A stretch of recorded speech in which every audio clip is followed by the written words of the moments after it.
After the Ontario and Riverside tracks were shut down, stock car racing fans in Southern California were left without a world-class motorsports facility. That is, until California Speedway opened its doors about 6 years ago, and boy, let me tell you, was it ever worth the wait. Although it's only been around for a few years, the track has already made its mark on the American racing scene.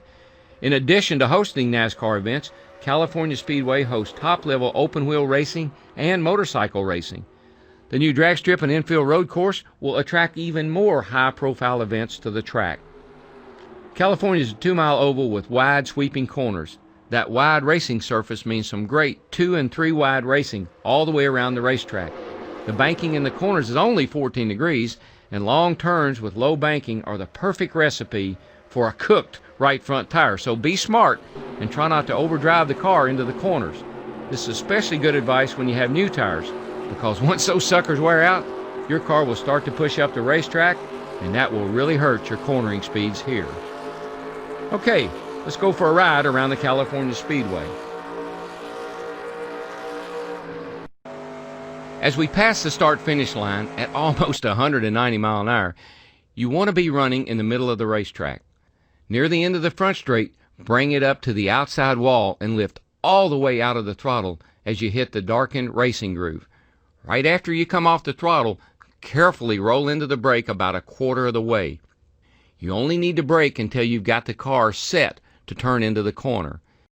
As you approach the first caution light after the beginning of the groove, work your car down to the apron line. As you pass the light, you should be off the brake. Let the car coast as you get to the apron line. As you get to the apex of turn 1 and 2, you'll be going right around 150. Get back into the throttle just enough to keep a gentle climb in speed until you're about halfway through 2, when you'll want to be back to full throttle. Coming off of 2, your momentum will bring you out to the wall. If you've done well, the car will stop drifting just short of it. You should hit the back straight at around 165 or 70. Stay close to the wall at full throttle all the way down until you reach the groove, entering turn 3. You should top out at about 190 miles an hour. When you hit the groove, quickly roll out of the throttle and put on just enough brake until the car feels like it's set to turn. Work your way down to the apron line. Halfway through 3, you should be getting back into the throttle and trying to maintain a speed of 150 or so.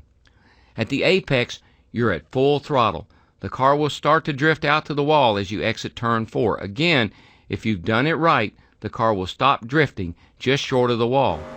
You'll hit the front straight at around 165. Maintain full throttle and work the car to the middle of the track as you approach the start-finish line. Here it is again.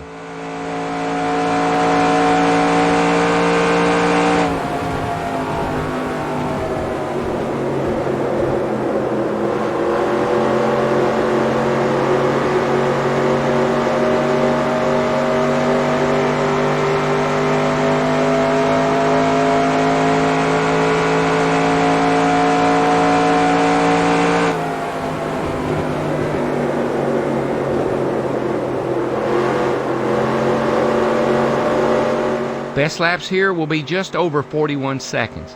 As the tires wear, adjust your braking points to keep the car planted low in the turns. Now keep in mind that although the racing line we just showed you may be the quickest way around, California has a whole bunch of alternate lines that you can take, so spend some time trying to find them. They may not be quite as fast as a main racing line, but they're pretty close, and they'll help make passing easier. If you can find a fast alternate line that lets you preserve the right front tire, you'll be in great shape to make the trip to Victory Circle.